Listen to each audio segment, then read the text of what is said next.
Hej och välkommen till den internationella barnmatsdagen, faktiskt den första i historien.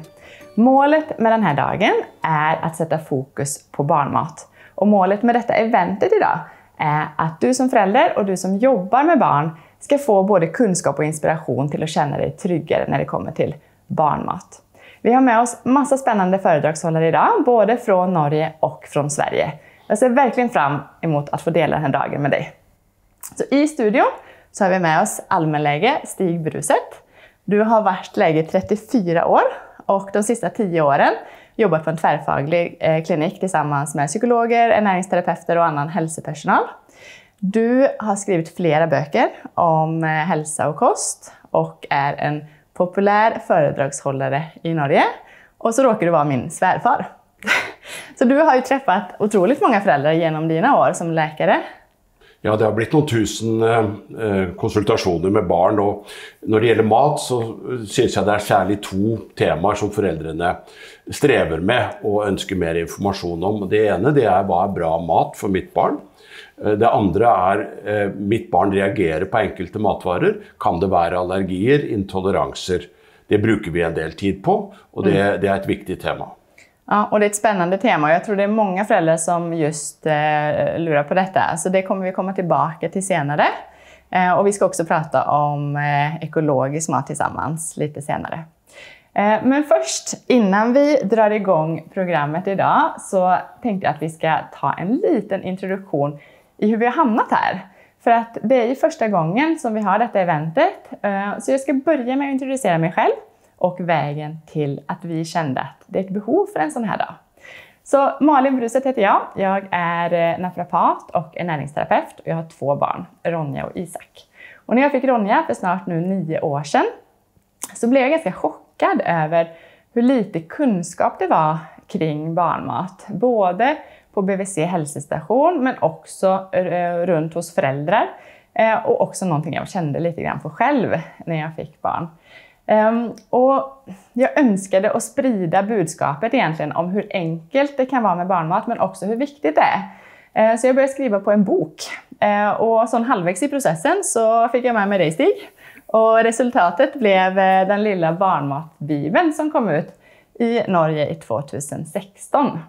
Och sen så började jag att hålla kurser för föräldrar i hur du lagar en egen barnmat. Och det jag upplevde var att en av de vanligaste frågorna som jag fick var: ja men okej, när vi inte lagar barnmat, vad ska vi ge då? Vad kan du rekommendera? Så jag förstod att okej, det är inte bara kunskap som behövs här, utan det är faktiskt också ett färdigt, bättre alternativ.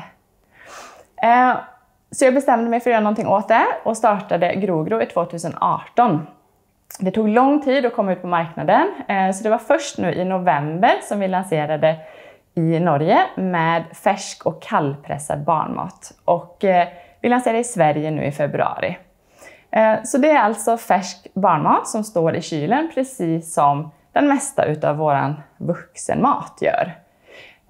Och problemet med barnmat som normalt är i butiken idag är ju att den står i rumstemperatur med lång hållbarhet. Och när det kommer till just den här kategorin så har det faktiskt varit extremt lite innovation sedan det blev lanserat för 100 år sedan.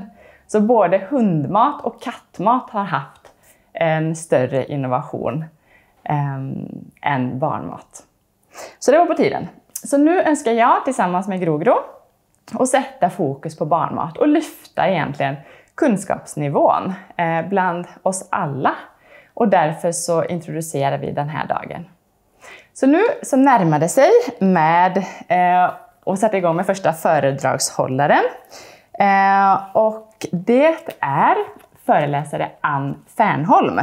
Hon är vetenskapsjournalist. Hon har en filosofisk doktorgrad i molekylär bioteknik. Och hon är grundare av forskningsfonden Kostfonden. Hon har också skrivit böcker som Ett sötare blod, Smaksäventyret och den stora boken om barn och mat. Hon kommer prata om hur barn får matlust och också hur viktigt det första året i livet är. Jag träffade henne online häromdagen och vårt samtal och hennes presentation ser ut så här. Så kul, Ann, att du är med idag på internationella barnmatsdagen. Jätteroligt att få vara med. Ja, det är ett ämne jag brinner för. Ja, men eller hur? Alltså, du är ju en stark förkämpe för bättre mat till våra barn och har skrivit jättemånga bra, spännande böcker. Och här ser jag att du har framme 3 stycken. Jag har läst allihopa och de är helt toppen. Jag kan starkt rekommendera dem. Men varsågod, sätt igång du. Så kommer jag kanske in med någon fråga inemellan. Ja, men kan jag säga så här, jag började skriva en bok som heter en bok som heter Ett sötare blod om vuxna, men sen gick jag ner och skrev en bok om barn och socker, det sötaste vi har. Och när jag skrev den boken så började jag tänka på så här, varför kan inuiters barn käka fiskögon och valspäck och japaners barn, de kan käka misosoppa och laxfilé till frukost, men våra barn, de måste ha söt yoghurt och söta flingor till frukost. Hur blir det så? Och hur lär vi barn äta riktig mat? Och det var då jag fick kunskapen som har, alltså, det här har stört mig, att jag som när jag blev nybliven förälder och hade små bebisar inte fick reda på att, jag ska se här, jag trycker fram nästa bild. Det var, där kan jag trycka. Ja, men att barn drabbas av någonting som kallas neofobi när de är 1,5-2 år gamla. Det innebär att de går in i ett stadium när de är kräsna mot ny mat. Och det här tror forskare är någonting som vi har för att när vi liksom levde som jägare och samlare och barnen började bli så stora som de kunde springa ut i skog och mark själva, så skulle de inte stoppa saker de inte kände igen som mat i munnen, till exempel flutsvamp då. Så den som vill lära sina barn äta riktig mat måste göra det innan barnet blir 1,5-2 år gammalt. Och det här hade jag ingen aning om. Och det är jättemånga föräldrar som inte har en aning om det här. Och så sitter de sen med en kräsen liten 4-åring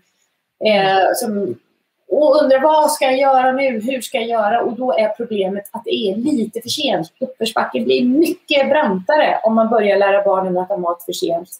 Och det är ju sån frustration, tänker jag. Alltså just, det är så många föräldrar som bara sliter sitt hår just när den här kräsna perioden kommer. Och vet man om det här så är det ju så mycket lättare att ha lite mer tålamod och förståelse. Ja, och sen så hamnar man kanske aldrig i det där. För börjar man med barn som har lärt sig äta så här mycket mat, så kanske de min neofobiska perioden snävar in till det här. Börjar man som jag, är det här smakspektrumet hos mina barn? Ja, men då snävar de in till det här. Och äter typ inget. Här är min dotter, hon är 15 år idag. Här var hon 4 månader gammal. Och vid 4 månaders ålder får man ju börja ge bebisar mat. Och det väntade min man på otroligt mycket. Så det är hans händer ni ser här. Han var så glad att han äntligen fick mata sitt barn. Och vi sitter här, vi andra äter sill och potatis ute på bryggan i skärgården. Och vad tror ni min dotter fick som sin absolut första mat i livet? Det var Sempers majs- och potatispuré. Och redan här gick ju vi som föräldrar, det absolut första misstaget man kan göra, det är att vi åt inte samma mat som vårt barn. Och det är ju så här att Lisa, min dotter, hon tittade ju på våra gafflar och var jättenyfiken på vad vi höll på med när vi åt. Men vi tänkte ju inte på att vi var hennes liksom guider i livet, utan vi gav henne helt annan mat. Och det här ser man att det är viktigt för barnen att få äta samma mat som sina föräldrar. Så ska man ge barnen Sempers majs- och potatispuré, då får man äta det som förälder. Men så jag gillar inte sånt, så att det bästa hade ju varit att vi faktiskt bara mosade lite av den potatisen vi åt med smör. Och sen så gav vi henne den mosade eller mixade potatisen. Men skälet till varför jag inte gjorde det var att jag hade lärt mig att det var jättefarligt för små barn att äta salt. Så jag var livrädd för att de skulle få i sig för mycket salt. Eller livrädd, men alltså jag kände så här, nej, vi kan inte ge henne riktig mat. Till exempel att mosa potatis i smör i salt. Så det vågade inte jag. Men det här var ju en fullständigt överdriven rädsla. Som också jag i efterhand har insett var ivrigt påhejad av barnmatsföretagen. Så de jobbar ju hårt för att ge oss föräldrar lite rädslor för, alltså nu pratar vi inte om ert barnmatsföretag utan om de här stora giganterna som är multinationella företag. De vill att vi ska bli lite rädda så vi väljer deras mat. Och när jag fick barn så var det rädslan för salt som de spädde på. Nu är det rädslan att det ska finnas gifter i annan mat. Så de skriver ofta så här att maten i grönsakerna kan ju vara giftfria.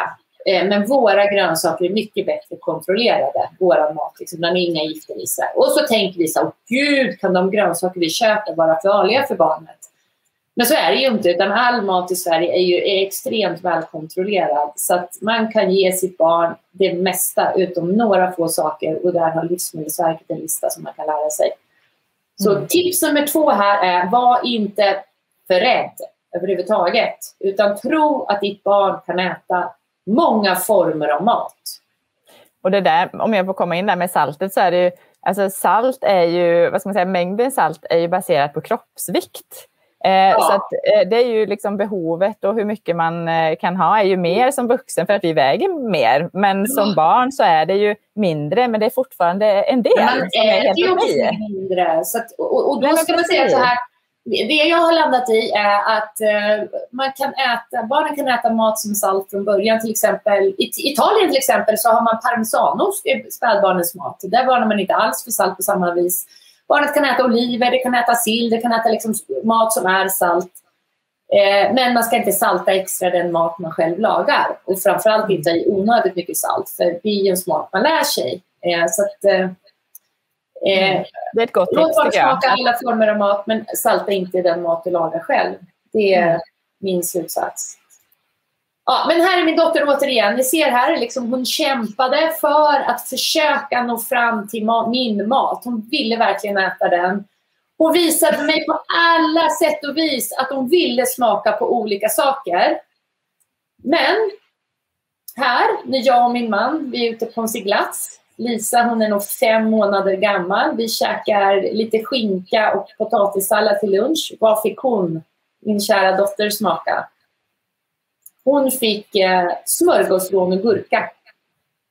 Helt smaklös mat. Vi tänkte att bebisar, de tål inte kryddor och sånt. Och dessutom hade vi fått en väldigt stark rekommendation att de skulle äta gluten när de var små. Det kommer jag inte upp här nu, det skriver jag om i böckerna. Den rekommendationen visade sig vara felaktig. Så istället för att få äta våran mat så åt hon extremt smaklös mat.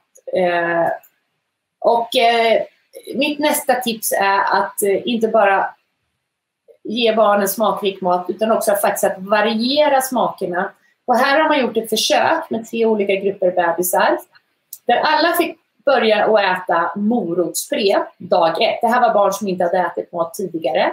Sen fick barnen under 9 dagar, har jag för mig det, äta lite olika saker. En grupp fick fortsätta att äta bara morötter. En annan grupp fick äta bara potatis. Och en tredje grupp fick variera mellan ärtor, potatis och zucchini. Och de fick alltså inte äta morötter än först dag 11 i försöket. Då fick de testa morötter igen. Och då visade det sig att den grupp som hade fått varierad mat faktiskt åt mer morot. Medan den grupp som hade fått äta morot hela tiden och absolut vant sig vid den här smaken åt mindre morot. Och det här visar ganska många olika försök att ju fler smaker bebisar får testa, desto mer öppna blir de faktiskt för nya smaker. Men när jag fick barn, då var rekommendationen att man skulle ge en smak i taget och köra på med den smaken för att vi skulle veta om barnet var allergiskt eller inte. Och det här är ur ett smakperspektiv helt kontraproduktivt. Utan bara låt barnet testa massa olika smaker. Och här är ju liksom bara rena grönsakssmaker. Var inte rädd för kryddorna. Kör på.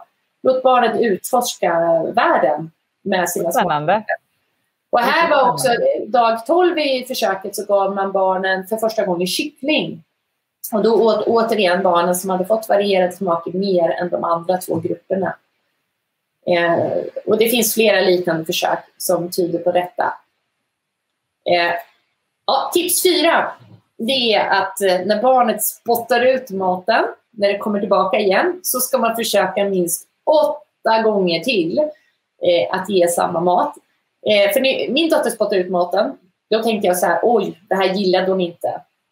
Jag hade någon slags idé i huvudet att min dotter som var 4 år gammal hade liksom en känsla av vad som var gott och äckligt. Men det hade hon ju inte, utan för henne var det mat som var van och mat som var ovan. Och det som var vant för henne var ju relativt söt bröstmjölk.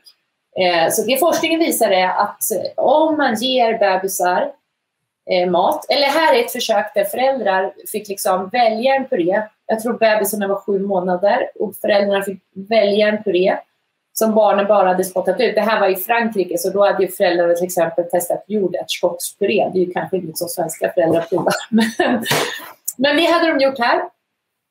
Och då fick de ta en sån puré som barnet inte gillade och varva. Varannan dag fick de ge det här som barnet då egentligen alltså var ovan vid.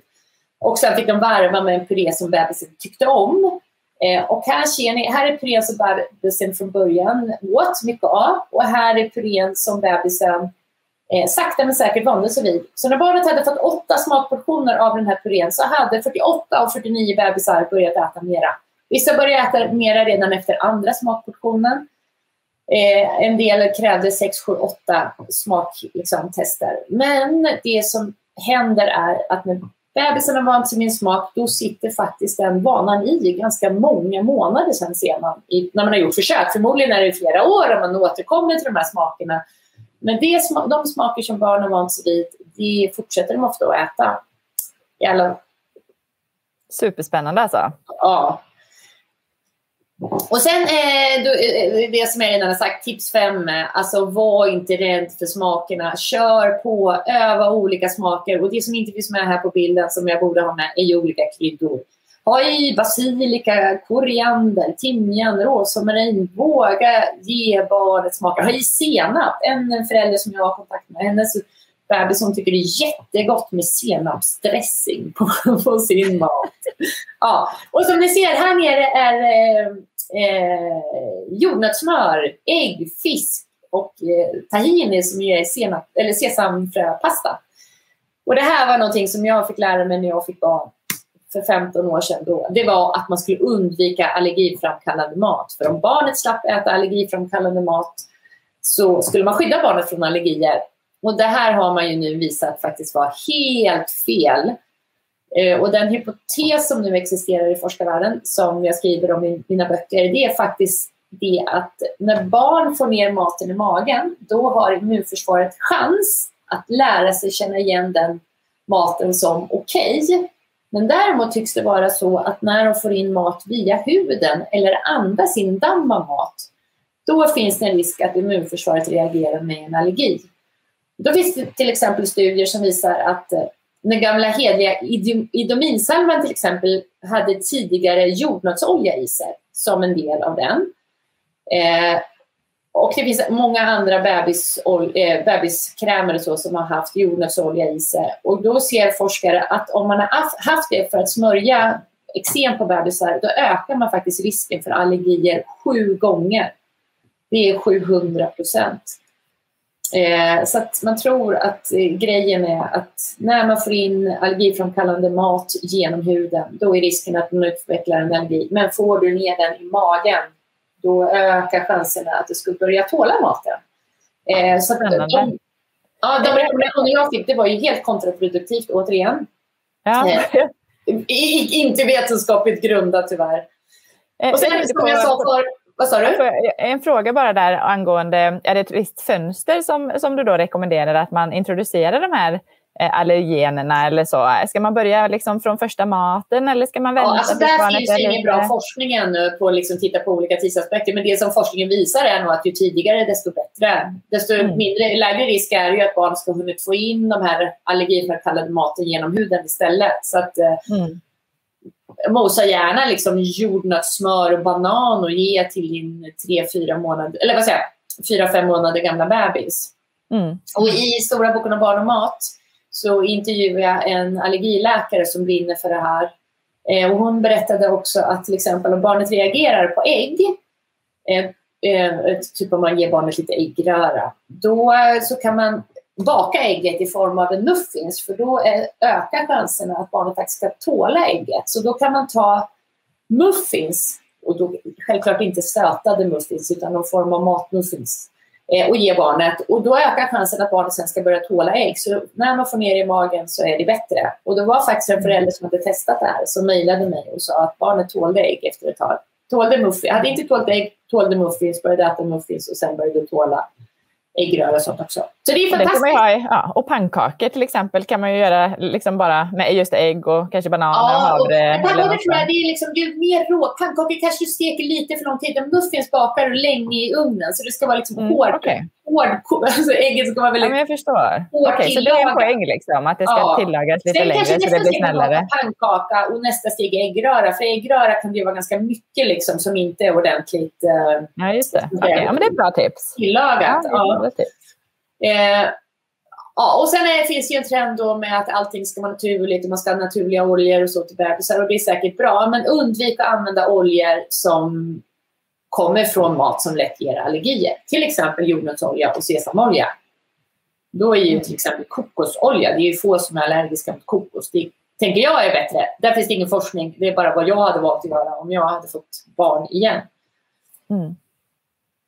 Och sen så som jag sa tidigare, jag kommer inte ta upp det jättemycket här, men med gluten är en helt annan sjukdom. Det är ingen allergi utan det är en autoimmun sjukdom. Och där verkar det tvärtom vara faktiskt så att om man väntar med gluten så skyddar man barnet från att utveckla glutenintolerans tidigt under livet. Så man behöver kanske inte helt undvika gluten, men ju mindre gluten barnet äter desto lägre risk för glutenintolerans tyder forskningen på idag. Det är inte en helt avgjord fråga ännu. Nej men det är spännande att du säger det. För att det är fortfarande rekommendationerna lite... Ja, de är ju, men nu är ju rekommendationen att man långsamt ska introducera gluten, men det finns ingen grund, den vetenskapliga grunden för den rekommendationen, den är väldigt dålig, ska jag säga. Ja. Här är min dotter igen. Ni ser, hon var sjukt kompetent. Redan vid 8-9 månaders ålder så kunde hon borsta sina egna tänder. Hon blev tidigt en konsertpianist. Och här började hon tidigt hjälpa oss att dammsuga faktiskt. Här sätter hon igång dammsugaren. Så söt. Ja.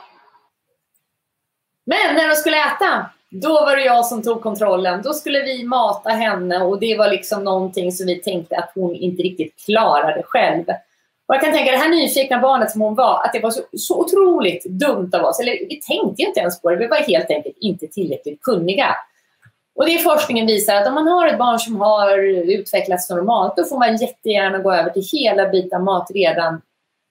Och nu har jag råkat redigera den här redan vid 6 månader. Här ska det stå, gå tidigt över till hela bitar mat. Och då, här har vi en tallrik med till exempel ett stort broccoliträd. Det är så stort så det kan barnet tugga på utan att riskera att sätta någonting i halsen. Här är palsternacka och morötter som är mjukkokta. Man kan också baka dem i ugn på låg värme tills de blir mjuka. Och de kan barnet ta och tugga på. De är så tunna. Det är liksom som lillfingerstunna eller pommes frites-tunna. Och det riskerar barnet inte heller att sätta i halsen. Eller så tar man lite mjuk avokado eller lite äggula. Och här är också en färskbiff som barnet lätt kan tugga med så här tandlösa käkar. Och då är det ju väldigt många föräldrar som är rädda att barnet ska sätta den här maten i halsen. Hur var det för dig, Malin? Var du rädd för det? Ja, jag hade faktiskt... jag visste att det gick bra. Alltså det är ju läskigt, alltså man blir ju rädd. Men jag försökte liksom bita ihop i 2 sekunder liksom, innan jag reagerade. För att liksom ge barnet en chans och se, klarar de det? Och det gjorde de ju oftast, eller hur? Oftast gick det ju bra. Alltså, var det någon av det inte gick bra? Ja, min dotter satt i halsen en gång, men det var faktiskt inte mat. Hon klarade att pilla ur en liten sån här mjuk plastgrej från en hjälm som hon fick i halsen, som vi då fick liksom slå ut, som var obehagligt. Men maten har faktiskt gått bra. Ja, det gör ju oftast det. Och är man noga med att ge barnet mat som de inte riktigt kan sätta i halsen. Jag ska säga, det som faktiskt är det som är farligast för barn som har orsakat kvävningsincidenter och faktiskt barn som har dött, det är korv. Den har en perfekt stor rund grej som sätter sig som en propp i halsen och som är svår. Så korv ska man alltid skära på längden, halvera eller skära i fjärdedelar. Också körsbärstomater, druvor ska liksom serveras i fjärdedelar. Men det som kommer hända är, som jag har lärt mig av Kajsa Lam, som jag har skrivit stora boken av barn och mat tillsammans med. Hon är ju logoped, och många tänker på logopeder som någon som jobbar med tal, men de jobbar med den munmotoriska utvecklingen. Hur bebisar, hon är expert på hur bebisar lär sig och barn lär sig tugga och svälja mat. Och det är otroligt komplext. Så det vi föräldrar måste tänka är att likväl som barn behöver lära sig krypa, stå och gå, så behöver de också lära sig tugga och svälja mat. Och när vi då ger dem klämmisar och puréer månad ut och månad in, då har de ingen chans att lära sig det. Det är liksom lite som att dra undan stolen från ett barn som försöker lära sig att stå mot stolen. Utan barn måste få en chans att öva sig och tugga och svälja mat. Vi skriver jättemycket om det här i stora boken om barn och mat. Och det handlar inte bara om att lära sig munmotoriken, utan det handlar också faktiskt om att öva in att ha mat av olika konsistens i munnen. För när vi inte vänjer oss vid det, då kan vi tycka att det är otroligt obehagligt att ha olika mat i munnen. Så det här är en viktig del i ätutvecklingen. Barn behöver träna så här krämig avokado, smulig äggula, för att sedan acceptera att ha mat i munnen. Det vet man ju som vuxen. Om det är någonting som man inte gillar, så är det ju ofta konsistensen och inte smaken kanske som man reagerar på kraftigt. Framförallt om det är något sånt där som man liksom verkligen nästan har svårt att svälja. För mig var det mitt första ostron. Jag vet att jag tänkte så här, det här smakar ju helt okej. Det smakar liksom citron, salt och hav. Men jag kunde knappt svälja. Och i efterhand har jag förstått att det var ju konsistensen. Så. Och det är ju bara, det handlar om konsistens och vana mat liksom. Ja, gud. Och här är Lorentz, en som jag har med i Smakäventyret, ett barn. Jag intervjuar hans mamma, hon är dietist och betydligt mycket klokare när det gäller matintroduktion än vad jag var. Och hennes son, han fick köra vikingastilen. Här käkar han kött med liksom sås och har en potatis i handen. Och det blir ju kladdigt liksom. Men det man gör när man låter barnet kladda och öva och äta och suga på maten, det är att man investerar i en framtida trevlig stämning vid matbordet med mycket gladare barn. Så när man städar allt detta kladd får man tänka på det. Det är en bra investering. Så ta tidigt bort mixerstaven och öva konsistens. Se till att konsistensen är någonting som barnet kan tugga. Självklart, man måste mjukkoka grönsaker och sånt. Och se till att det blir mat som barnet faktiskt kan äta. Men det är en jätteviktig del av ätträningen. Och vill man att barnet ska äta till exempel bönor och kikärtor och sånt, det är en ganska konstig konsistens. Det hade jag svårt att lära mig som vuxen. Men nu är jag matsvärd. Men det är ju jättebra att öva tidigt. Sen ska man ge järnet från 6 månaders ålder. Här får ju vi rekommendationer att barnen måste äta industritillverkad pulvergröt för att få i sig tillräckligt med järn. Men barn har i alla tider, i alla kulturer fått i sig tillräckligt med järn utan att äta industritillverkad pulvergröt. Och här kan man självklart liksom se till att barnet får i sig järn från järnrik mat. Och det har jag tabeller i böckerna. Eller har vi... för vad som är järnrik mat och hur mycket barnet behöver äta för att få i sig det. Det där är ju väldigt mycket fokus på, och ofta hänvisas man ju till den här industriproducerade gröten med tillsatt, alltså syntetiska vitaminer. Men det är ju väldigt enkelt att få i sig tillräckligt med järn så länge man vet vad man ska liksom se efter sådär. Vad man ska ge barnet. Men det man ska veta är att små barn har nästan samma järnbehov som en vuxen man enligt rekommendationerna. Så man behöver verkligen ha koll på järnet. Så man behöver läsa på. Och sen så, det här är vi har faktiskt köpt en sån här järngryta. Så när man lagar mat i järngrytor, då kan man se att maten blir mycket järnrikare. Så det är ett tips. Vi köpte våran second hand för en spottstyver. Ja, de där håller ju för alltid. Ja, den är jättebra. Kan man sätta in mat i ugnen också, så göra långkok. Superbra.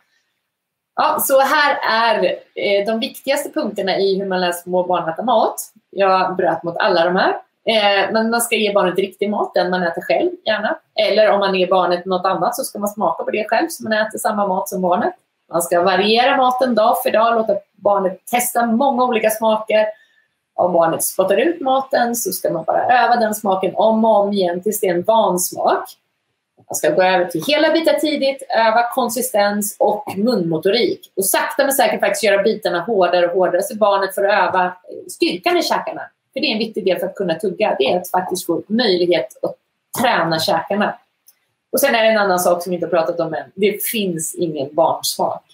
Och det är jätteroligt med de föräldrar som nu hör av sig, som har liksom läst böckerna och jobbat på att ge barnen ett bra smakäventyr när de är små. Då äter ju barnen väldigt mycket mer sen. Men sen när de går in i det neofobiska stadiet så finns det ju fortfarande en del barn som smallar av väldigt mycket. Och då är framförallt i stora boken om barn och mat så har vi tips kring hur man kan hantera det här lite mer liksom, matskeptiska stadiet som barnen går in i. Men vissa barn kommer inte gå in i det, andra kommer göra det. Och jag vill också säga att även om man gör alla rätt när man introducerar barnet till mat så finns det inga garantier för att det blir ett matglatt barn. Utan det kan fortfarande bli en otroligt lite smakskeptiker. Liksom. Och en som jag känner, hennes man dog till exempel. Och det satte sig på barnets ätande. Så sådana saker kan hända. Så det finns inga garantier, men det finns bara en ökad chans att få ett matglatt barn. Ja, men det var fint beskrivet. Det är ju ofta vi föräldrar som sätter, vad ska man säga, preferensen på vad vi tror att barnen gillar. Ja. Så att man kanske begränsar det då för att man själv har en uppfattning av vad som går hem och inte. Det är mycket så. När man får den här bilden och börjar lyssna till föräldrar, då är det ju så här helt liksom, det är jättemånga föräldrar som ger signaler till sina barn att det här är nog inget du äter. De är liksom lite rädda, de vill skydda barnet att det inte ska få en överraskning. Ja, men det är klart, man vill ju det bästa liksom, det vill ju alla. Så att, så med lite kunskap så hjälper det otroligt mycket. Ja, alltså jag råkade göra sånt misstag med min son som jag då tyckte var ett misstag. När vi var i San Francisco och bodde där ett tag när han var liten. Och sen så skulle vi äta, innan vi åkte hem skulle vi för sista gången äta riktig mexikansk mat. Den är ju fantastisk där. Och de brukade få quesadillas, mina barn, med så här tortilla med ost och liksom, kyckling på. Och vi beställde det och jag gav den till min son. Och så tog han en tugga och sen var han så här bara... Och jag bara, vad jag gjort? Och så smakade jag och det var på den här nivån att det brände på läpparna. Och jag bara, gud, det här är ju hemskt liksom. Och sen kommer från han med magstöt kommer så här bara, med! Och så tog han en tugga till och så bara... Och sen med! Och så var han helt besatt. Det här gjorde jag var ju helt omedveten. Jag tänkte det här var helt galet. Äntligen får jag lite genom stark mat. När min hjärna var så himla liksom, tvättad från allt sunt förnuft. Så att, nej, det dröjde tills vi hade någon sån här matkasse och fick en väldigt stark korv, cabanoskorv, tills han fick stark mat nästa gång. Och då gillade han den också. Ja. Men man ska Ja, det är spännande. Jag kommer ihåg när min dotter var 9 månader. Så vi åt mycket vitlök och chili. Jag gjorde det också under graviditeten och när jag ammade och sådär. Då åt jag tillsammans med en väninna till mig. Och så fick min 9 månaders dotter. Och det var en riktig sån thaigryta med chili och vitlök. Och där min väninna liksom bara, oj, det här var riktigt starkt. Och så titta på liksom min dotter då, som bara åt och glupska i sig. Liksom. Ja, hon tyckte det var gott. Ja. Så man kan bli förvånad. Men det är spännande då. Det är ju en del av äventyret. Och som vuxen också få experimentera och prova. Och liksom, det är ju en glädje i det också. Ja, för det där är nog väldigt... Det är liksom, vissa gillar ju det säkert, eller vill ju testa det där. Men sen var jag med en annan bebis som i min närhet som fick testa jättestark gryta. Och han var liksom van att äta allting. Så han fortsatte att äta. Men det bara rann tårar ur ögonen på honom. Så blev han ledsen efter. Så man får ju något vis läsa av barnens signaler där, liksom vad som är okej och inte. Men vissa barn kommer ju gilla det där starka, andra inte. Men de måste få en chans att testa och se vad de vill ha liksom. Så det tycker jag. Nu ska vi se om jag har några fler bilder. Jag tror att det här kan vara... Nej! Jag vill bara säga, just det här med det finns ingen barnsmak. Alltså när jag hade skrivit mina böcker så var jag lite så här att det var för sent att skaffa ett till barn. Och jag tycker det är sjukt tråkigt att jag aldrig fick testa det här med mina barn.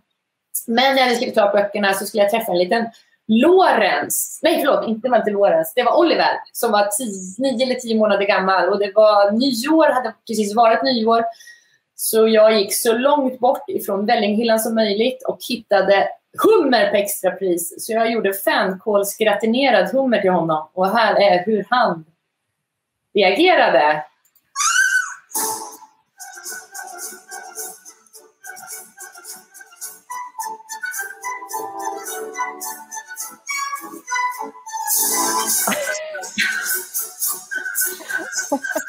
Den är så söt.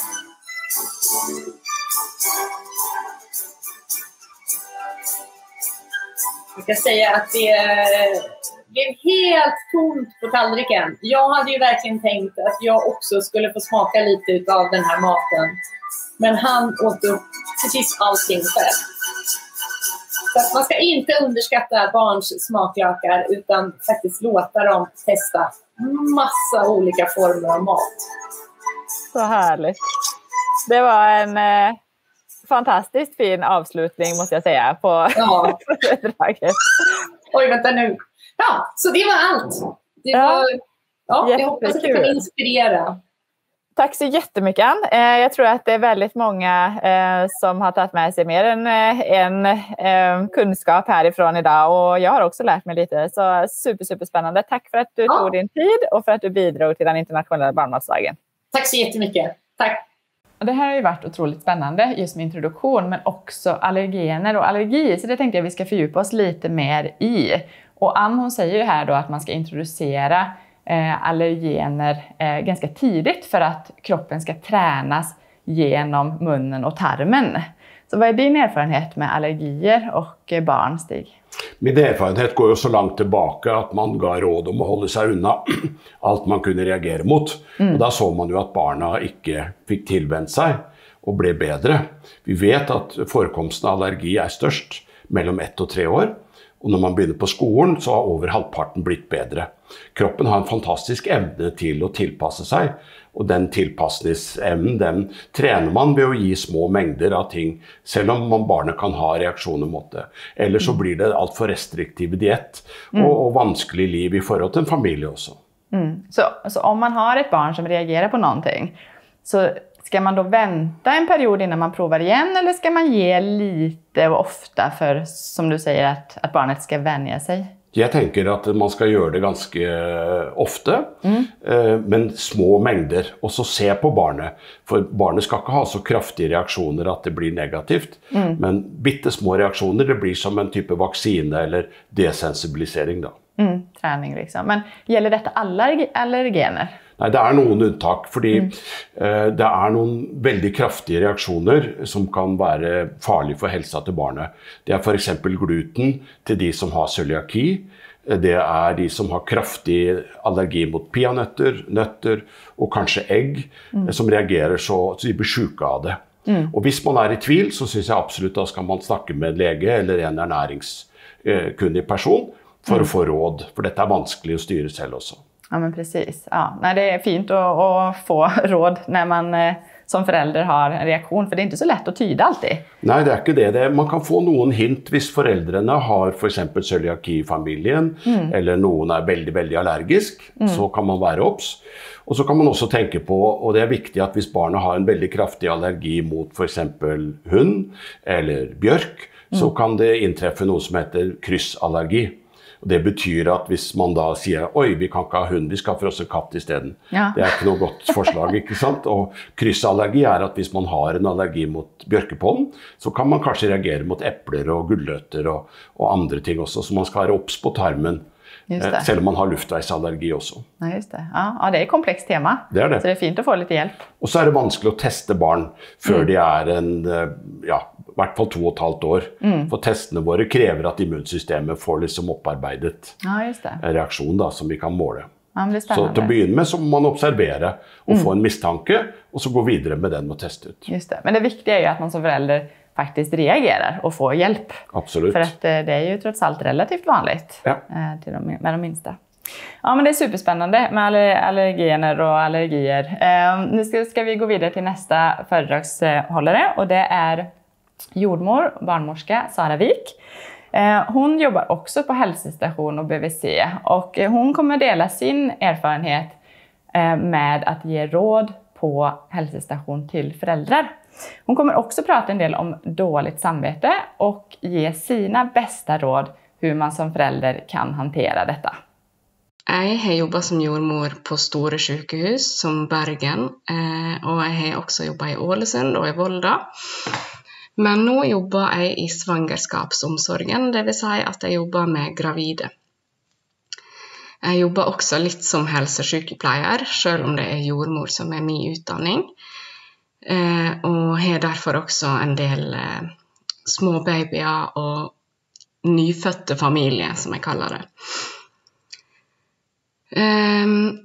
Det første jeg vil snakke litt om, det dette med amming. Bare kort om det. I alt som foregår nå med pandemi og partner sin tilstedeværelse og ikke tilstedeværelse, så tenker jeg bare at det så viktig at alle dere som gravide nå, eller nettopp født, krever den hjelpen dere har rett på. Det stort trykk på barselavdelingene, og det veldig viktig at en spør og grever så mye som man bare makter å klare, slik at amminga kommer godt i gang. Noen få kan av ulike årsaker ikke amme, men de aller fleste kan det hvis de får nok hjelp. Jeg tror dessverre at det veldig mange som gir opp amming fordi at de ikke har fått nok hjelp, og da det absolutt ikke den enkelte dame sin feil, men at helsepersonell ikke har strekk til på grunn av kapasitet, enten på sykehus eller i kommune. Nå det også sånn at han har rett på hjemmebesøk når han kommer hjem, fra jordmor først, og så helsesykepleier. Og dette skal han absolutt kreve hvis han ikke får det. Fordi at den hjelpen som du får i starten helt avgjørende for å få til dette. Men jeg tenker at de fleste som ser på barnematdagen, de mest opptatt av barnemat. Derfor har jeg lyst til å fortelle litt om min erfaring fra helsestasjonen. Det faktisk sånn at, tro det eller ei, så handler også helsevesenet mye om kapital. Fordi at de store leverandørene av barnemat med masse penger, de betaler for å komme og snakke med oss på helsestasjonen. De spanderer gjerne en middag, deler ut litt gratis ting og tang, for at vi skal bli kjent med deres produkt. Og deres produkt jo selvfølgelig ifølge de beste i verden. De som jeg kjenner som har tatt helsesykepleieutdanninger, de sier at dette med fast føde, ernæring til babyer, hva som bør være i maten, hva en bør kjøpe og ikke kjøpe, det svært lite fokus på i studiet. Og jeg vil bare understreke at jeg absolutt ikke snakker ned helsesykepleiere, for de gjør en enormt god jobb. Men en må som bruker på helsestasjonen være klar over at også her det dessverre kapital som påvirker. Jeg opplever at veldig mange helsesykepleiere og helsestasjoner har lett for å si at vi bare anbefaler kjøpegraut, fordi at da vet en I hvert fall at de får i seg de vitaminer og mineraler som en trenger. Og jeg tenker at hvis du har gitt babyen din kjøpegraut, så skal du absolutt ikke ha dårlig samvittighet for det, men at nå I dag har du sjans til å lære litt mer. Jeg ga selv kjøpe graut, kjøpe middag, kjøpe ditt og kjøpe datt til min jente som 3 år nå. Og det ble noen folk ta hun med, så de sier, disse gamle. Men denne gangen så har jeg satt meg så mye mer inn I det, og det vil jeg bare takke Malin og Gro for, og alle disse flotte folka som hun samarbeider med. For denne gangen har jeg en helt annen oppfatning. Jeg tenker at det faktisk ikke så vanskelig som de skulle ha det til på helsestasjonen den gangen. Nå må jeg bare påpeke at den helsestasjonen som jeg brukte til min 3-åring ikke der jeg jobber I dag. Og jeg vil igjen si at helsesykepleierne gjør en god jobb, men at akkurat der kanskje et kunnskapshull. Denne gangen så tenker jeg at jern fra korn, hirse, må jo være bedre enn kjemisk tilsatt jern. jeg kommer helt sikkert til å fortsatt kjøpe noe på farta når jeg trenger noe kjapt, og der har jo vi fantastiske Grogro nå da. Men jeg synes at du som bruker på helsestasjon skal tørre å spørre de rette spørsmålene, sette helsesykepleier litt på prøve, holdt jeg på å si, og spør, ja, men kan ikke han lage det selv, går ikke det bra å bruke hisje i stedet for kjøpegrøt? Hvis du får den kommentaren at hvis du kjøper noe, så er du sikker, så synes jeg du skal spørre litt tilbake. Og så er det helt sikkert veldig mange flotte jordmødre og helsesykepleiere som kan veldig mye om ernæring og interesserer seg for det, og gir god veiledning.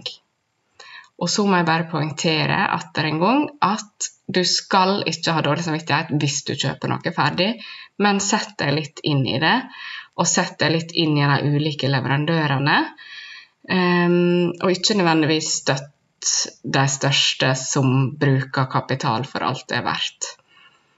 Jeg er for eksempel veldig glad i pulvergrauten som Malin har lagt ut oppskrift på Grogro.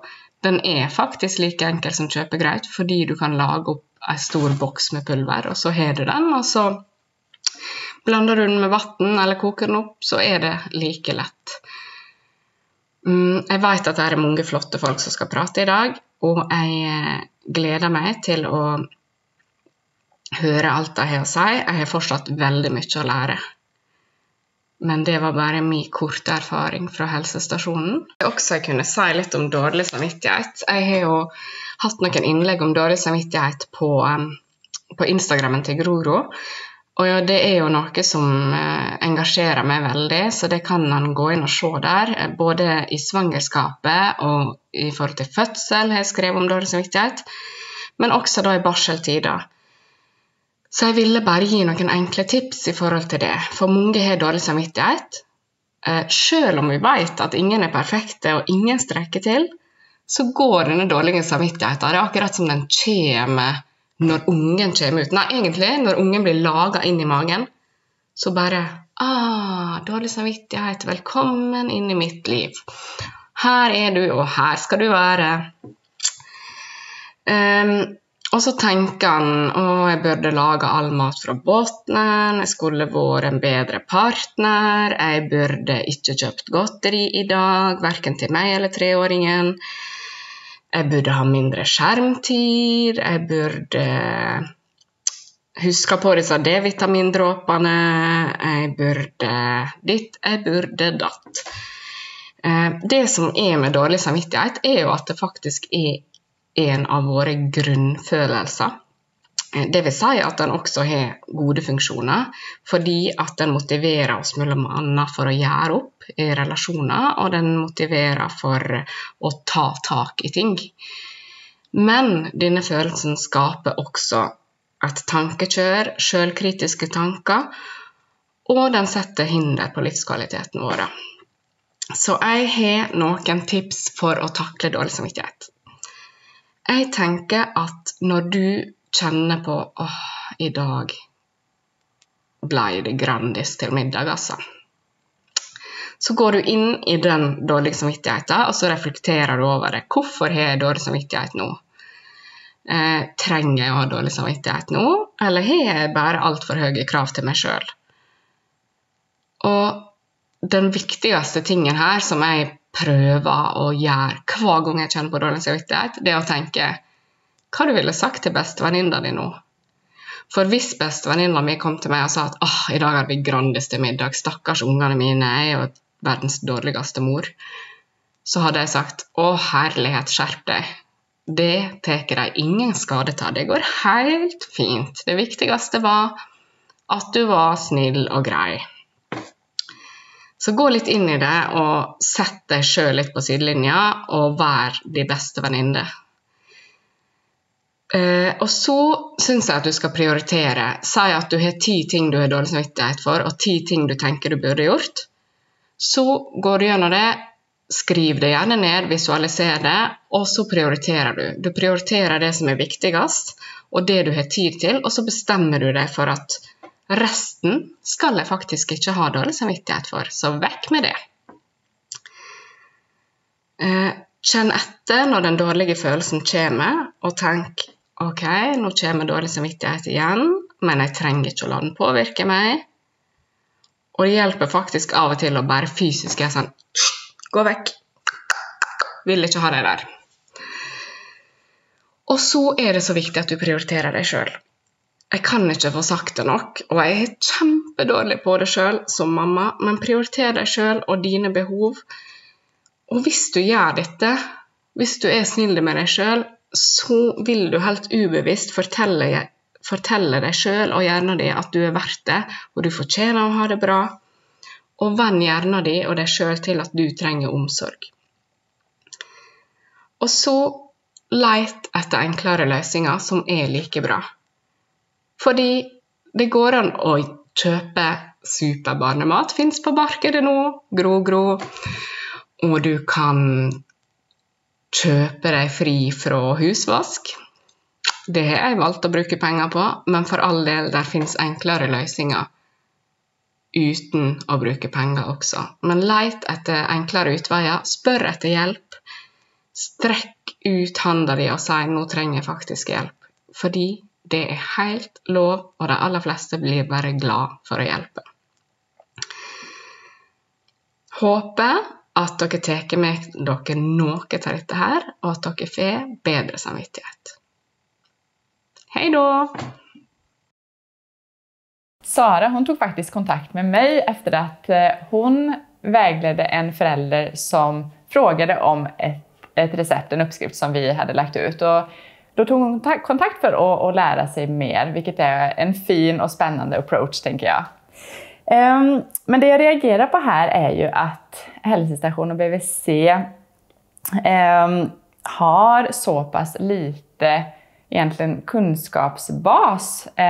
Och de sitter ju här, hälsopsykepleier och BVC-sköterskor, och ska faktiskt vägleda föräldrar en till en. Det kan ju inte vara så enkelt. Vad tänker du, Stig? Nej, det är väldigt vanskligt. De har ju Helsedirektoratets råd med broschyrer och nettsidor som de kan hänvisa till. Som är bra. Som är faktiskt ganska bra. Och är för föräldrar flest så är det ju ett steg i riktig riktning. Men så har man ju Google på den andra sidan. Med så mycket information. Och som det också är vanskligt att finna av och till. Vem kan man stole på? Och där tränger man också lite extra hjälp.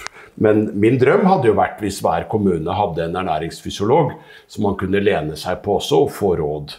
Ja, men precis, för det är ju ändå mycket individuella frågor. Men så är ju också matintroduktion en så pass stor del av den här vägledningen. Så det är klart att det är inte lätt att sitta och ha väldigt lite kompetens och så vägleda på ett bra sätt.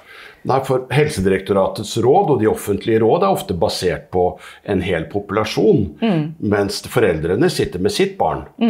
Och då är det liksom det som heter individtillpasset tilnærming og behandling som er viktig. Hva er riktig for mitt barn? Så akkurat der mangler vi, synes jeg, litt hjelp akkurat i den biten. Ja, det hade varit fantastiskt att få en ernäringsfysiolog på varje hälsostation för att ha den kompetensen. Det hade kanske blivit gjort, men i hvert fall en i hver kommune. Ja, men det är bra. Nu så ska vi gå vidare på matkvalitet, för det är ju också faktiskt någonting som är viktigt. Och då så ska vi få höra Maja Skogstad som har master i samfunnsernæring och kommer prata om hur viktigt det är som konsument att vara kritisk både till reklam, och hon kommer också ge sina bästa tips för hur vi ska läsa på förpackningen och innehållsförteckningen. Hallo, og tusen takk for at jeg får lov til å bli med her i dag. Jeg skal snakke om matkvalitet. Og det første vi må snakke om da hva egentlig matkvalitet? Jo, når jeg snakker om matkvalitet så tenker jeg på den ernæringsmessige biten. Om maten fortsatt har masse næringsstoffer i seg som gjør kroppene våre godt. Så det snakker jeg om når jeg tenker på matkvalitet. Vi skal begynne med et helt konkret eksempel. Her har vi en utsnitt fra en reklame av Camilla Fil sin historie. Og det her ser veldig fint ut. Det står chiabrød og spirebrød bakt helt uten hvetemel. Og de glutenfrie, melkefrie, veganske, og chiabrød har lav FODMAP. Sier det her noe om matkvalitet? Nei, det gjør ikke det.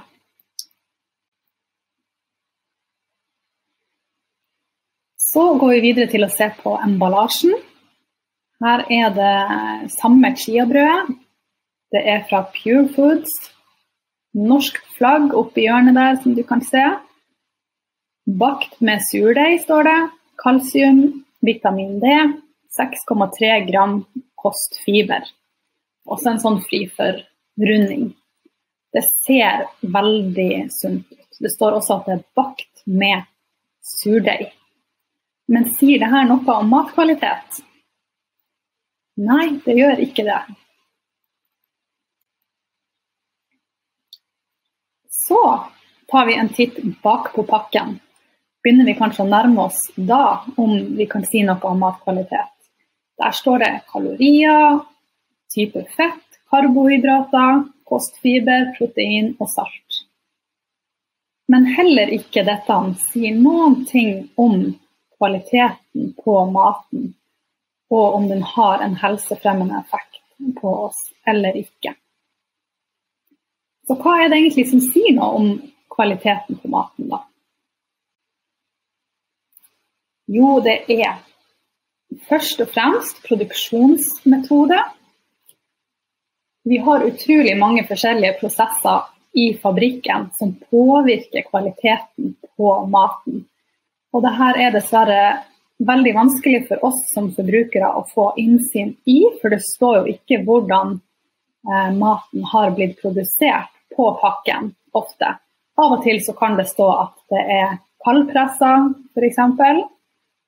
Men ofte så får vi ikke vite om alle de andre prosesseringsmetodene som maten går gjennom, og som påvirker kvaliteten på maten veldig mye. Et eksempel at vi har vitaminer som sensitive for varme. Så hvis vi varmer opp maten på høy temperatur over lang tid, så vil mange av vitaminene rett og slett forsvinne ut fra maten. Og det bare ett eksempel på en prosesseringsmetode. Det finnes mange flere. Så det foreløpig ikke noe som vi som forbrukere kan gjøre noe spesielt mye med. Vi ser ikke produksjonsmetoden, men vi kan skaffe kunnskap om den. Men det som synlig for oss som forbrukere, det jo innholdsfortegnelsen.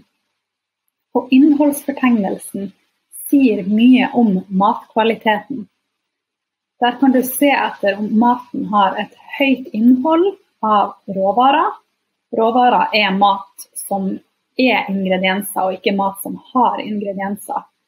Sånne matvarer som du kan hakke, kutte, skrelle, banan, bønner, rent kjøtt, og så videre. Så det som står aller først på ingredienslista, det det mest av, og så kommer det i synkende rekkefølge. Så da skal vi se litt på den innholdsfortegnelsen på det brødet som jeg visste dere i sted, og se om det matkvalitet i det her brødet. Her ser du innholdsfortegnelsen, og det som først det mest av. Det mest vann, maisstivelse, potetstivelse og modifisert tapioca-stivelse. Og det ikke spesielt mye næringsrike ingredienser. Det består jo hovedsakelig bare av stivelse. Og så kan man jo diskutere hvorvidt det greit at det her heter chia-brød. Det fremstår jo som om brød hovedsakelig består av chia, men så det faktisk bare 6% chia-mel. Og produsentene pålagt å oppgi hvor mange prosent det når de bruker det i hovednavnet. Men ellers så synes jeg jo det litt dumt at de ikke pålagt å oppgi hvor mange prosent det av de alle de andre ingrediensene. Men det her et ultraprosessert produkt. Det kan man se ut ifra at det jo så å si ingen råvarer her i brødet, og ingredienslista lang. Og ultraprosesserte produkter koblet mot dårlige helseeffekter. Det motsatte av ultraprosesserte produkter råvarer. Så vi vil gjerne ha et produkt med mye råvarer i seg. Så over til et eksempel på et produkt som har mye råvarer i seg. Her har du et som heter Marksets brødmix. Der har du havregryn, knuste gresskarfrø, solsikkefrø, knuste linfrø, sesamfrø. Ja, det rett og slett så å si bare hele korn og hele råvarer. Så det et eksempel på et brød som det stikk motsatte av chiabrødet, og et brød som har god matkvalitet mot et brød som har dårlig matkvalitet. Så det utrolig stor forskjell på kvalitet fra matvare til matvare.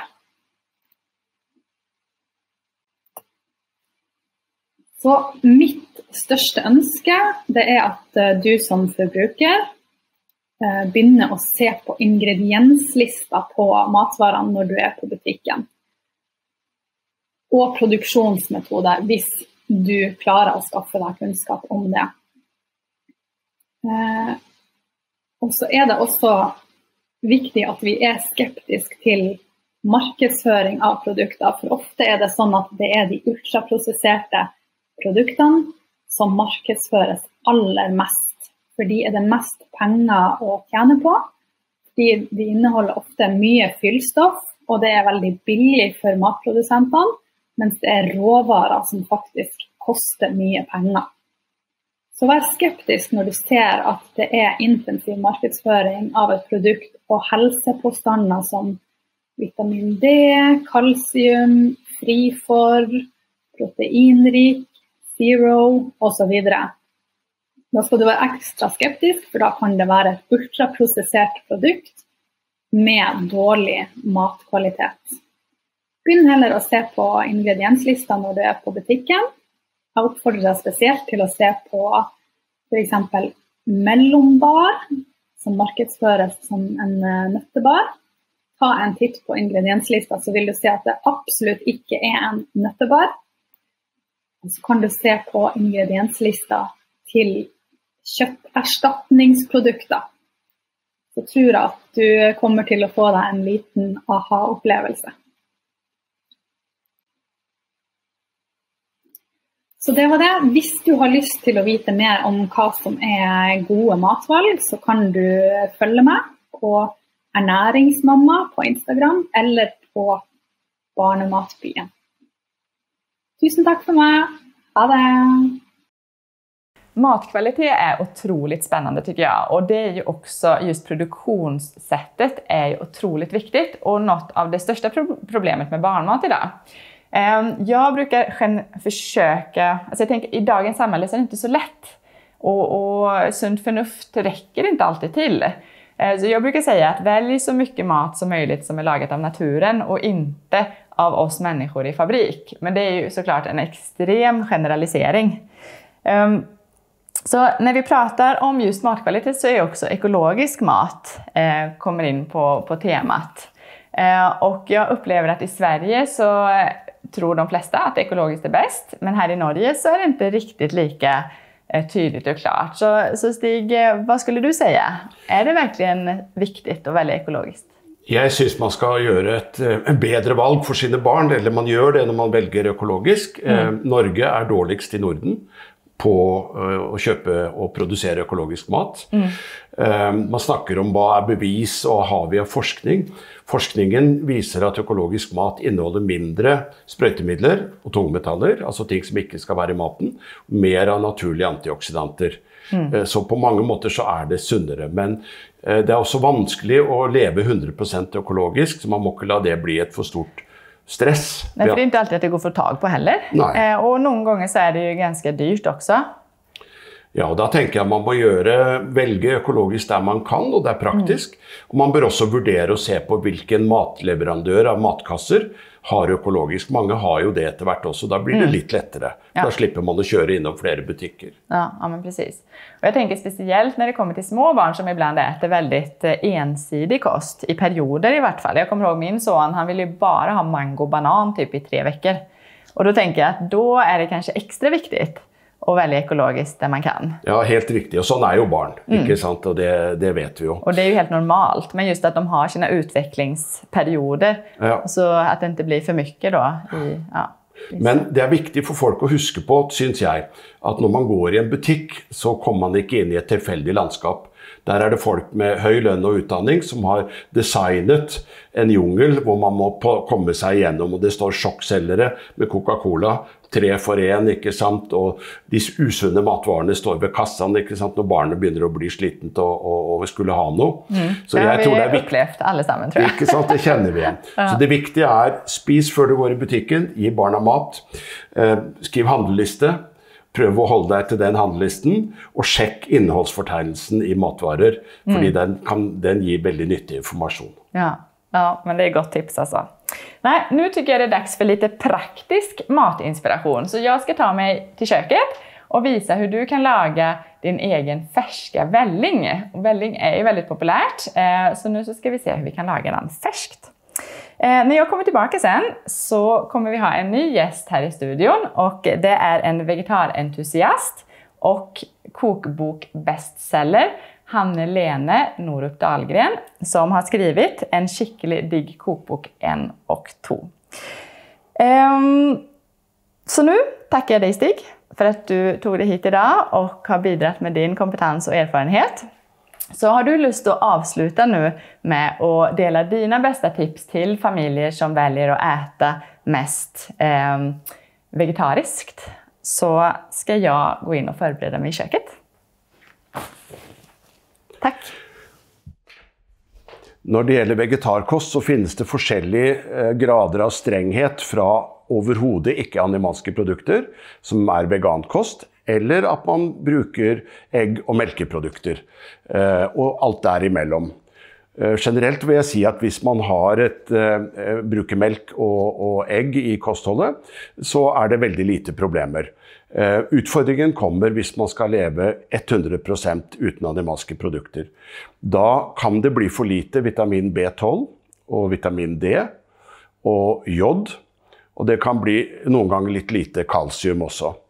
Det krever ekstra mye av foreldrene for å gi barna en fullverdig kost, og der bør man enten søke råd eller snakke med legen sin, sånn at man eventuelt kan teste om barna får det de skal og trenger kosttilskudd. Hej! Nu hoppas jag att ni har det riktigt bra och lär er massa spännande. Nu ska ni få lite inspiration från köket, och vi ska laga färsk välling. Och då har vi banan, avokado, kokosmjölk och vatten. Kanske du brukar att ge barnet ditt välling, och då är det gärna på morgonen eller på kvällen. Och lagar du den här så kan du fint laga den till morgonrundan, och sen så har den i kylskåpet så håller den fint till kvällen. Och avokado är lite spännande. Visste du att det är den matvaran som faktiskt påminner mest om morsmjölk? Så den är perfekt näringsrik och fin att ge till de minsta.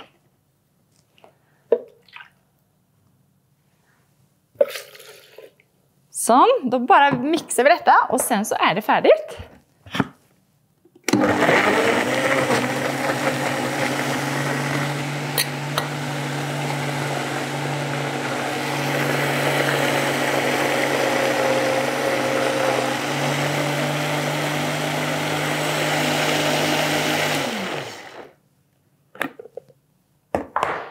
Nu får vi en riktigt krämig och näringsrik dryck som passar perfekt till ett barn som växer och utvecklas. Servera i en tårtekopp som det här eller på en nappflaska. Så där, tillbaka till studion. Ja, det tok jo ikke lang tid. Hvem som helst kan jo klare det. Absolut. Ikke sant? Tillbaka till studion. Hej Helene, så kul att du är här. Veldig hyggelig. Ja, du är ju Norges största vegetarprofil och har 2 små barn hemma själv. Ja. Och ni äter mest vegetarmat. Så jag tänker att du sitter ju på massa praktiska tips och råd. Så det vill vi jättegärna lära ut av dig. Ja, altså det er jo litt sånn når man har små barn for første gang, så vet man jo ikke helt hvor man skal starte egentlig med dette med mat. Nej. Så jeg husker bare at i starten så var jeg litt sånn, ok, de kommer til å sette alt i halsen, og liksom alt var veldig skummelt da. Men vi har jo plukket opp en del tips underveis, det må jeg si. Og jeg tenkte at jeg har liksom samlet mine beste tips her nå. Og jeg tenker at det absolutt viktigste, det er at vi foreldre, vi må være forbilder. Ja. Så når jeg og mannen min sitter og spiser middag, så overdriver vi kanskje litt hvor utrolig god denne maten eller hvor mye vi gleder oss til å spise den salaten. Men då är det också viktigt att ni är team. Alltså att ni är ett starkt team och att ni faktiskt har kanske pratat ihop er innan och är överens. Ja. Vilka regler, hur vi ska liksom approacha maten och hur vi pratar om mat och sådär. Det är lite strategi bakom det också. Ja, absolutt. Og det akkurat det jeg skulle si, at vi har blitt enige om en strategi, om at vi skal fremheve frukt og grønt, belgvekster, nøtter, frø, alt dette som liksom noe litt sånn magisk. Og alle snakker jo, ikke sant, når vi var små, så fikk vi alltid høre sånn, hvis du spiser det, så blir du stor og sterk og sånn. Og vi snakker veldig mye om det, men vi snakker også om at magebakteriene dine blir så glad, og de snakker med hjernen din, og da blir hjernen din større og sterkere. Og det synes barna liksom veldig kult da. Så jeg tenker at det liksom, det noe av essensen i hvordan vi lager mat til barna, det at vi viser glede. Och jag tänker det är så kul sätt också att egentligen öppna upp en helt ny värld. Ja. Alltså för barn älskar historier och fantasi och att man kan ta in det i matvärlden för att skapa både matglädje men också ett intresse för mat. Absolutt. Og det å gi det liksom møte, kanskje vi skal ta på noe av det oppå, tror du det blir fint? Min eldste da, som snart 6, han sier jo ofte sånn, mamma, kan du ta bilde av maten min? Det jo selvfølgelig fordi jeg jobber veldig mye med å ta bilder av mat og Instagram og sånne ting. Så jeg tar ofte bilder av maten, da, ikke å legge det ut nødvendigvis, men fordi for han liksom det at han har laget det litt sånn fint da. Det synes han stas, så jeg tenker at det skaper matglede, og det gir en interesse for å prøve nye ting. Ja, jättekul. Ja. Ska vi börja med, jag vet att du sitter på mycket här nu, men låt oss börja med de minsta. Ja. Ann Fernholm pratade tidigare här om och gav en del bra tips om hur vi introducerar mat, men också hur vi måste träna smaker och konsistenser. Så hur tänker du just med den här introduktionen till de minsta? Altså, det jeg tenker det viktigste litt som vi snakket om i begynnelsen, altså det å eksponere de for mange smaker og konsistenser, ikke sant? Det veldig viktig. Men da kanskje favorittipset mitt, for vi voksne kanskje ikke så flinke til å bruke sånn belgvekster, altså hermetiske bønner, linser og så videre. Men det perfekt barnemat. Altså du kjøper en boks med, om det bønner da, eller kikerter eller hva som helst, skyller den, og så tar du det på et fatt, og så kan barna sitte og plukke selv. Det jo ferdig oppskåret, liksom alt ferdig. Så det et veldig fint tips, synes jeg. Og da det jo litt sånn at vi voksne synes ofte at det litt sånn rare konsistenser og sånn. Men barna, når de får det inn tidlig, så blir jo det en helt vanlig konsistens. Akkurat som at banan vanlig konsistens for oss nå, liksom. För det ju faktiskt lite intressant att du säger att belgväxter som bönor ju oftast kanske en av de vanligaste eller konsistenserna som vi vuxna inte tycker om. I alla fall utifrån min erfarenhet. Ja. Alltså det, men vänner och familj och liksom föräldrar och sådär.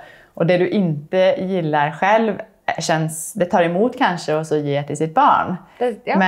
Men det där ju också någonting som behöver tränas på. Ja, och går vi till andra land så det ju helt horribelt, för där det ju sånn, selvfølgelig spiser vi det. Altså, det jo kjempegott, vi har det jo alt mulig. Men jeg likte ikke bønner før jeg var 28. Nei. Men det gikk å endre på. Det gikk å endre på, men det tok tid altså. Nei, og så tenker jeg også at dette med å ikke servere så mye søtt. Det veldig fort gjort at vi tenker at barna skal kose seg hele tiden, og at de skal få noe søtt, og de skal få en smoothie stappfull av sukker, eller de skal liksom, hele tiden skal vi prakke på de boller og sånne ting. Og det gjør jo at smaksløkene blir på en måte litt sånn hemmet, fordi at det eneste de kjenner igjen søtt. Og vi trenger ikke å lære oss å like søtt. Hjernen vår ferdigprogrammert for det, for morsmelk veldig søtt, ikke sant? Så vi trenger ikke å lære det. Så lær de heller da å spise ting med krydder, med syre, med liksom til og med litt grann sterkt kan det godt være. Og så øve seg på det i stedet. Så trenger man ikke å ta så mye på tallerken, men litt av hver. Så hvis du skal gi avokado da, i stedet for å bare gi avokadoen, litt grann salt. Det ikke farlig med salt til barn så lenge det ikke mye, og ikke masse ferdigprodukter. Og litt lime. Så mye bedre enn å spise den sånn helt vanlig. Så det synes jeg veldig viktig. Ja, men det spennende. For det ju, just med smaker, och man blir ju ofta förvånad. För det är ju oftast vi vuxna som sätter barnens preferenser och tänker att nej, men det liker inte barn, eller det gillar inte små att äta. Men så gjør de mange ganger det. Det jo fordi at går vi på restaurant i dag, selv i dag, så det barnemat, står det. Og så det alltid pølser og pommes frites, og rett og slett bare beige mat. Ja, det litt trist. Det veldig trist. Alle barnebursdager også litt triste. Så det. Men et annet ting som viktig å huske på med de små barna, å få i det nok kalorier. For det veldig fort gjort at hvis du skal spise mye frukt og grønt, at det rett og slett blir litt for lite fett. Så det å huske at det må være mye næring i små biter. Så få inn disse fettoljene, få inn avokado, eller flere bønner har gått med fett i seg og så videre, så ikke det bare blir agurk. Sånn som min sønn som spiser en hel agurk. Man kan jo bare tenke at det jo fantastisk å spise mye agurk, men det flott å spise agurk, men det ikke så veldig mye næring i det. Du blir ikke stor og sterk av det, liksom. Nej, det i alla fall inte så mycket energi. Nej. Och det som du säger, liksom, att barn har ju en liten magsäck. Så det blir ändå viktigare för dem att de får i sig den näringen som de behöver för att växa och utvecklas. Ja, og der du egentlig inne på det som jeg kanskje oppdaget bare for et par-tre år siden. Og min eldste jo 6, så jeg kunne ikke dette når han var liten. For da var jeg veldig opptatt av at jeg må lære han å like for eksempel brokkoli. Lære han å like søtpotet. Og da var jeg så opptatt av, hvordan kan jeg lage den sånn at han liker den, men likevel liksom ikke kamuflere den, og hadde hørt at det var mange som sa, du skal ikke lure barna til å spise noe. Da har jeg snudd helt. Da lurer jeg de på alt. Og det handler om at barn i vekst, de trenger næring. Smaksløkene deres trenger å få inn ulike smaker, men kanskje ikke så store konsentrasjoner. La oss si kålrot da. Du får kanskje ikke barna til å spise kålroten rå. Kanskje du ikke får det til å spise den kokt, men hvis du tar den i gulrotsuppa og stavmikseren din, så får de i seg like mye kålrot. Det en liten kålrotsmak bak der, men det blir ikke så konsentrert. Da klarer du å lære det, og like det. Så jeg tenker at ofte så blir det til at de barna sier, ja, men jeg liker ikke det. Da det så utrolig viktig at vi bare, jeg klarte ikke å få i han det på den måten, men hva om jeg gjør det på en annen måte? Det gäller ju att vara kreativ som förälder och ha liksom både goda idéer men också att inspirera. Men jag tänker sån, för nu kommer vi över lite till de äldre barnen. När du börjar få egen vilja, du kanske styr måltiden för att du förstår att du kan. Och du blir den här neofobiska fasen där du liksom blir mer rädd för nya saker och det gäller ju också mat. Så då måste man ju tänka lite nytt som förälder också och vara ännu mer kreativ. Och då tänker jag att då det ju praktiskt att kunna också få i mycket grönsaker som de inte vet. För det gör ju gott. Og så har vi en ting, og det her, jeg spurte faktisk på Instagram før jeg skulle hit, og sa sånn, hva synes dere har vært de viktigste tipsene for deres barn? Fikk massevis av herlige forslag, men et som gikk igjen da, det noe som jeg har snakket om nå i et par år, og det at i vår familie så snakker vi om tunga som noe som vokser alltid. Så i stedet for at man sier ikke svelle, liksom. Ikke svelle, nei. Ikke liksom svulmer opp. Men at tunga di, den også liten. Den har heller ikke lært seg alt ennå. Den trenger å lære seg. Så når barna mine spiser en liten erta, for eksempel, og sier at de ikke liker den, nei, han likte ikke tunga det i dag. Og får vi se til neste gang. Nå har du øvd litt. Neste gang vi erta, så ser vi, nå blir det spennende å se om tunga di har lært det nå. Ja, vi får se. Og så tar de den lille biten, og så. Da det veldig ofte at de sier nei, altså. Ikke sant? Men plutselig så kommer det en etter en da, av disse ulike grønnsakene, eller hva det nå så sier plutselig barna, nå likte tunga det! Nå har de likt det! For det blir nesten litt sånn der spill, det å se og trene. Og da får du de til å være med på å trene på nye ting, eller på de samme tingene flere ganger da. Og det så viktig. Man behøver. Man behøver jo trene smaken precis som alt annet. Og derfor så må vi heller, også som voksne, ikke si at man ikke liker noe. Ikke si sånn, jeg liker ikke det, for da det som at det konstant. da kan man si, jeg har ikke lært meg å like det ennå. Eller da at tunga mi har ikke lært å like det ennå. Sånn at det blir litt sånn distanse fra det med smaken også da. I stedet for at jeg, så det tunga. Så kan skyld på den, tenker jeg. Ja, men det var jättegott tips. Och så tänker jag då med det här med oss föräldrar, för vi tycker inte alltid om allting. Nej. Så det att kanske fejka det också lite sån inför barna, det kan ju också vara en strategi. Ja. Nå tror jeg du tenker på min mann, for han kjenner det litt. For han liker jo ikke sant? Tunga hans liker ikke brokkoli. Og det jo ikke lov. Så vi har blitt enige om at han skal ikke vise det i det hele tatt. Nå har vi funnet en rett hvor han liker brokkoli, da. Det jo veldig gøy. Men hvis han spiser de retter som han ikke synes så godt, så sier han sånn, jeg tror jeg tar litt mer brokkoli. Og så kanskje ikke alltid han viser at han ikke spiser opp så veldig godt da. Men det så viktig, det å vise liksom matglede, og vise at dette har jeg aldri smakt før. Det blir spennende å se dere. Hva synes du om det? Blir det bedre med dette på, eller dette på? Kanskje vi skal ha noe granateple på? Eller så funker det med ketchup på våre barn også, altså. De får ketchup på bønner og alt mulig, men nå liker de bønner da, men dere skjønner poenget.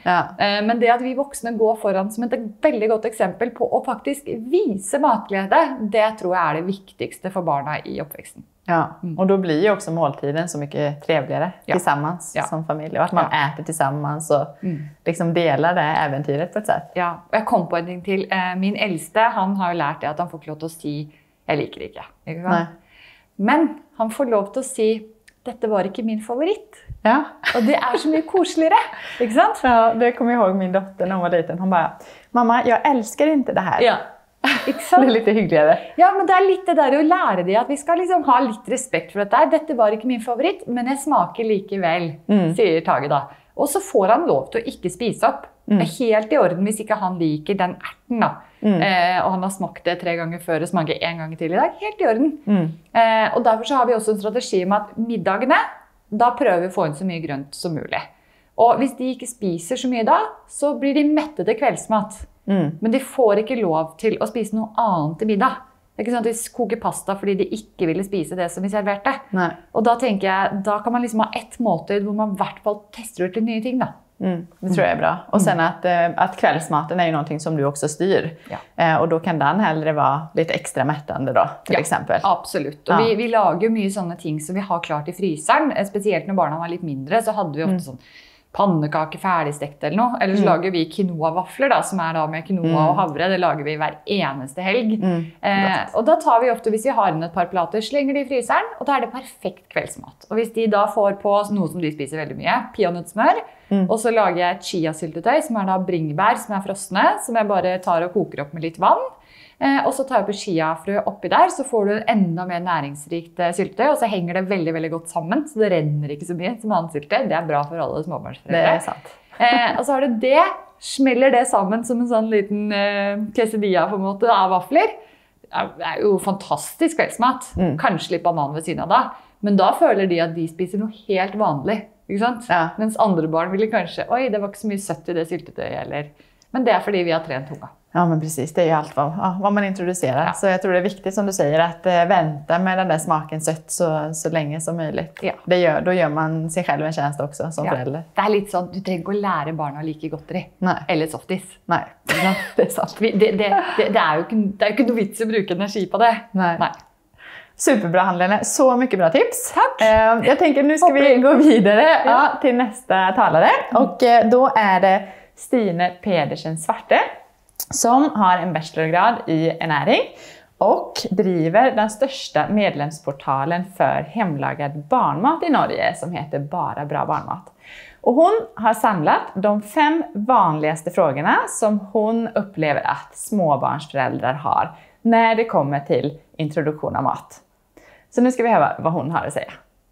Hei, og tusen takk Malin og Grogro for at jeg får lov til å være med og bidra på den store internasjonale barnematdagen. Det synes jeg kjempehyggelig og veldig gøy å kunne hjelpe deg som skal i gang med fast føde til barnet ditt til å forhåpentligvis bli bitte litt tryggere når du skal lage barnematen selv. Så her i dag så skal jeg svare deg på de 5 mest stilte spørsmålene. Og det hvilke matvarer det jeg absolutt ikke må gi barnet mitt når jeg skal i gang med fast føde? hvilke tegn det jeg bør se etter? Altså, det ikke det spørsmålet jeg får, men det jeg får hvordan kan jeg vite om barnet mitt klart for fast føde? Hva bør jeg gi når jeg skal gi mat? Og hva det jeg bør gi for å dekke jernbehovet? Og også, hvor mye bør barnet mitt egentlig spise? Jeg vet ikke om du har hørt historien før, men lille Markus, han lå 9 måneder i respirator. Han var kjempedårlig. Han overvant flere hjertestans og komplikasjoner. Mammaen hans hadde gitt han honning på smokken, fordi hun hadde hørt at det kunne kurere kolikk. Konsekvensen var altså at han havnet på sykehus og kom ikke ut derfra igjen før han nærmet seg 1 år. Dette her liksom skrekkeksemplet til skrekk og gru for alle foreldre som oss som har små barn. Men det en fin historie å fortelle fordi denne setter seg, og denne husker man, og da husker man også at barn under 1 år ikke bør få honning. Så du kan tidligst gi barnet ditt honning fra 12 måneder. Og det på grunn av spedbarnsbotulisme, altså risikoen for å utvikle spedbarnsbotulisme. Det små sporer i honningen som kan utvikle seg til bakterier i tarmen til de minste. Så vær forsiktig hvis du bruker honning selv, sånn som jeg gjør. Nå har jeg en på 6,5 måneder. Jeg kjempeforsiktig med håndhygienen. Det samme sier jeg til samboeren min. Husk å vaske deg. I dag hadde vi faktisk en episode hvor han brukte en kniv som jeg hadde brukt til å skjære. Datteren min på 5 skulle få en skive med nøttesmør og litt honning på. Så skjærte jeg den i 2, den skiva, og så la jeg fra meg kniven, og han brukte den til å skjære en tomatskive og ga til sønnen vår på 6,5 måneder. Og så sier jeg, men Joachim, på den var det honning. Jeg brukte akkurat den til å skjære, så bare løper han bort og tar vekk tomatskiva. Forhåpentligvis så gikk det bra, men symptomer kan da vise seg alt fra 3 til 30 dager etterpå. Så hvis man har vært uheldig, så må man rett og slett følge godt med. Men forhåpentligvis så gikk det bra for oss i dag, får vi håpe. Men da vet du det, at det superviktig, og at barnet ditt ikke får honning før 1 år. En annen ting som veldig mange lurer på, jo dette her med når barnet mitt klart? Det 4 måneder, det 5 måneder, det 6 måneder? Skal du starte med fast føde, ammer du, så det helt trygt å fullamme til 6 måneder. Hvis du og barnet ditt trives med det. Hvis du skal starte før, det jo noen tegn du kan se etter.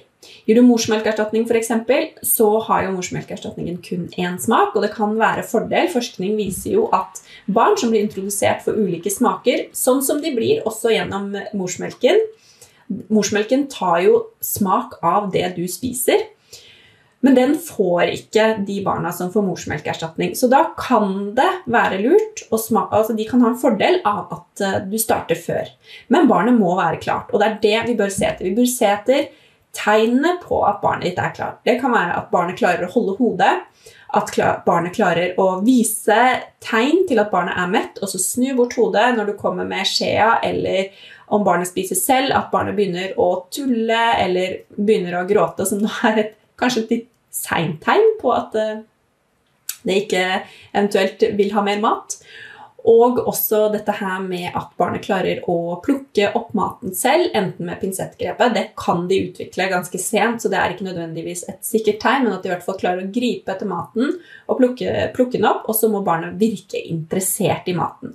Så det dette med at barnet ikke legger på seg nok, kan også være et tegn. Men det beste jo å se disse tegnene i kombinasjon med hverandre, og også selvfølgelig sammen med alderen på barnet. Så når du tidligst kan starte med fastføde, det fra 4 måneder. Og det fordi at barn, de har ikke modne tarmer, altså tarmsystemet deres i utvikling, så tidligst 4 måneder når du skal starte med fastføde. Og så det trygt å fullamme til 6 måneder, hvis du og barnet ditt trives med det.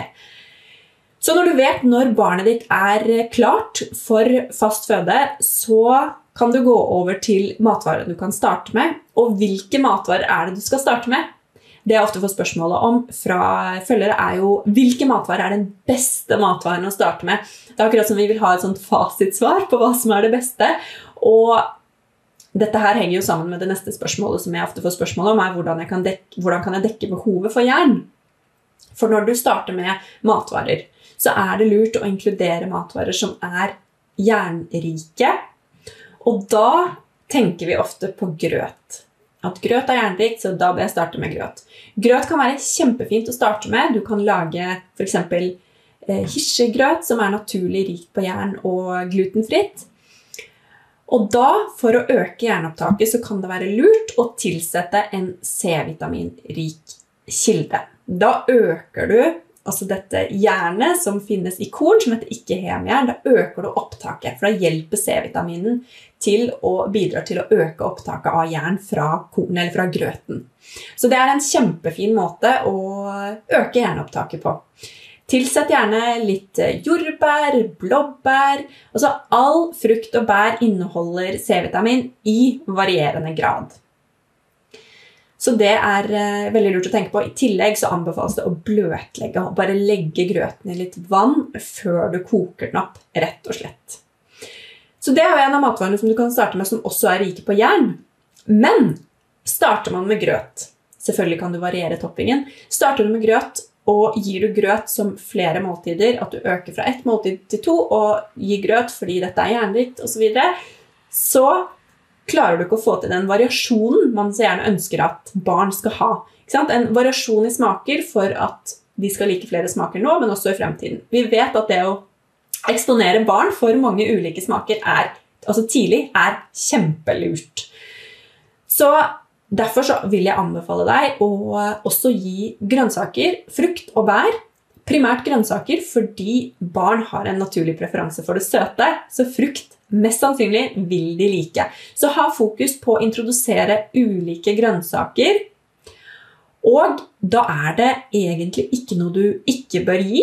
Det dette med nitratrike grønnsaker som rødbet og spinat, bladselleri og nesle. Det anbefales ikke på grunn av at det inneholder store mengder med nitrat, som kan hemme oksygentransporten. Så lenge du tenker at spinat og rødbet, jeg skal ikke gi noen spinatpannekaker eller rødbetlapper før de 1 år. Da kan du gi alle andre grønnsaker. Så start med for eksempel potet, du kan bruke søtpotet, du kan bruke avokado. Avokado og banan kjempesmarte matvarer som ikke trenger noe forberedelse. Så ta det med deg når du på tur, for eksempel. Ha det i veska. Det i hvert fall noe som veldig tidsbesparende hvis du skal i gang. Så det tips til matvarene som du kan starte med, og også hvordan du kan dekke jernbehovet. Husk at det også jern i grønnsaker, som for eksempel brokkoli. Et annet spørsmål som jeg også får en del, eller ofte, jo dette her med hvor mye bør barnet mitt spise? Her skulle jeg gjerne ønske at jeg hadde et fasitsvar til deg, fordi når barnet ditt starter med fast føde, starter du ved 4 måneder, så vil du ha økt mye mer ved 6 måneder enn en som starter med fast føde ved 6 måneder. Sånn at hva et barn skal spise til en viss tid eller alder veldig, veldig vanskelig å svare på, fordi det så individuelt. Men når du skal starte med de første smaksprøvene, så det veldig lurt å starte med bittelitt. Hvis du gir mos, så kan du starte med tuppen av en teskje, altså veldig, veldig lite, og så kan du øke på, altså se på barnet ditt, lær deg å kjenne barnet ditt, og tegnene barnet ditt gir deg. Fordi barna våre, de gir oss veldig mye tilbakemelding. Vi må bare ta oss tiden til å lytte og se på dem, og bli kjent. Jeg synes i hvert fall at det tar veldig, veldig lang tid å bli kjent med de små, og det jo sånn med Krisander, min på 6,5 måneder, jeg opplever jo stadig noe nytt. Hvis jeg bare tar meg tiden til å virkelig se etter det. Så det noe du kan gjøre. Start med en liten teskje, tuppen av en teskje, og øk etter hvert som du ser at barnet klart for det. Du kan følge med også på avføring og se at alt går greit, at det ikke noe magevondt, forstoppelse, ikke sant? Avføringsmønstre kan endre seg når de i gang med fast føde, og det kan også være en god grunn for å starte forsiktig. Hvis du starter med BLV, altså det som heter barnestyrt mattilvenning, som vi gjorde, jeg gjorde jo mos til datteren min først, og det var helt naturlig for henne å starte med mos, mens til sønnen min så får han bare spise selv. Og jeg ser jo det at han vil heller ikke bli matet, så det var veldig, veldig naturlig for oss at han skulle spise selv fra start. En ting jeg må legge til deg jo det at da det viktig at barnet kan sitte selv, og at de fylt 6 måneder, så tidligst 6 måneder, og barnet skal spise selv. Og spiser de selv, så det jo bare å gi dem en liten bit. De får jo ikke i seg så mye, det mest smaksprøver i starten. Husk det. Det ikke meningen at barnet skal spise store mengder i starten, det kun bitte små mengder som smaksprøver, og så øker du bare gradvis i barnets tempo. Da har du fått vite litt om hvilke matvarer du absolutt må unngå. Du har fått vite som var honning. Du har fått vite litt om hvilke tegn du kan se etter for om barnet klart. Du kan starte tidligste 4 måneder, og så det trygt å fullamme, og trygt og anbefalt å fullamme til 6 måneder hvis mor og barn trives med det. Du har også fått vite hvilke matvarer du kan starte med. Altså du kan lage hirsegrøt for å få jern, som jeg også snakket om, hvordan du kan dekke jernbehovet. Lag hirsegrøt, du kan gi grønnsaker for en variasjon i smaker som kjempelurt. Og så var det dette med hvordan hvor mye bør barnet få, hvor mye bør barnet spise i starten. Bitte små smaksprøver, ikke forvent at barnet skal spise en hel grøtporsjon, som for eksempel står på ferdigpakka når du kjøper, så står det en veldig stor porsjon. Det kan vi ikke forvente at barna skal spise i starten. Så kun små smaksprøver. Da håper jeg at du har fått noen gode tips til den første babymaten, og hvordan du kan komme i gang, og føler deg bitte litt tryggere, det I hvert fall målet mitt, på å lage hjemmelaget mat til barnet ditt. Tusen takk for meg, og for at jeg har fått lov å bidra. Og så ønsker jeg deg lykke til med oppstart av mat till barnet ditt. Nu fick vi massa spännande tips och råd från Stine från Bara Bra Barnmat. Och nu börjar vi faktiskt närma oss slutet på detta eventet. Så Hanne-Lene, det någonting du önskar att avrunda med och dela med publiken?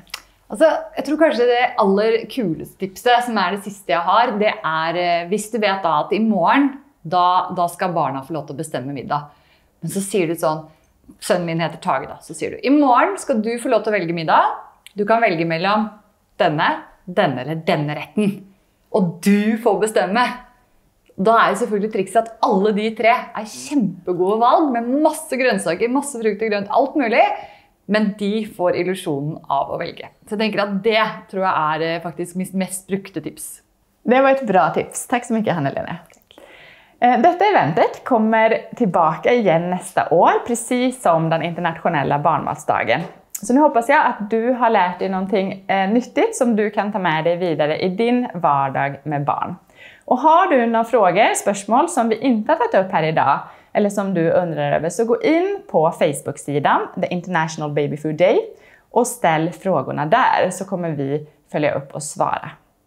Så nu avslutar jag med att barnmat otroligt viktigt, men kan vara enkelt. Tack så mycket för oss!